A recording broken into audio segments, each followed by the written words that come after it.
Settle in, grab your baby bottle pops, because now we're going to talk about the 1987 comedy that would become the most successful film of the year, even topping Fatal Attraction. Three Men and a Baby, starring Tom Selleck, Steve Guttenberg, Ted Danson, and Nancy Travis. The story about three bachelors who are left with a baby at their doorstep, finding out she belongs to one of them.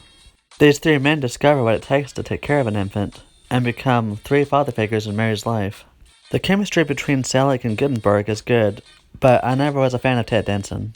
Three Men and a Baby is the remake of the French film Three Men and a Cradle. The sequel was released in 1990, with the cast reprising their roles, now living with Nancy Travis's character as roommates, also with an older Mary played by Robin Wiseman. I actually prefer the sequel over the first. I think it's funnier, and you've got more Nancy Travis, which is always a good thing.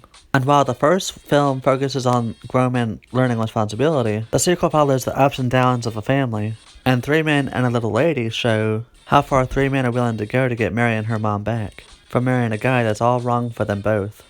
And with a bond as strong as this family's, nothing will keep them apart. These two feel-good stories are a reminder that the clothing then was baggy, and probably the worst time period when it comes to fashion. When it comes to family, the more the merrier. Some may have taken these movies way out of context, having several baby daddies. And I don't know about all of you, but Steve Guttenberg back then, yeah, so hot. We've also got special appearances by Fiona Shaw, who many may recognize her from Harry Potter, or True Blood Season 4. And she's honestly the highlight of the sequel. Both films being rated PG, but this one has some pretty sultry scenes in it. For as successful as these films were back in the day, do you think they hold up? I think the majority of them do, minus the pop music. During the first film's release, it received $240 million at the box office, and the sequel making $71.6 million. So you'd think with the success of these two films, they would have made a third.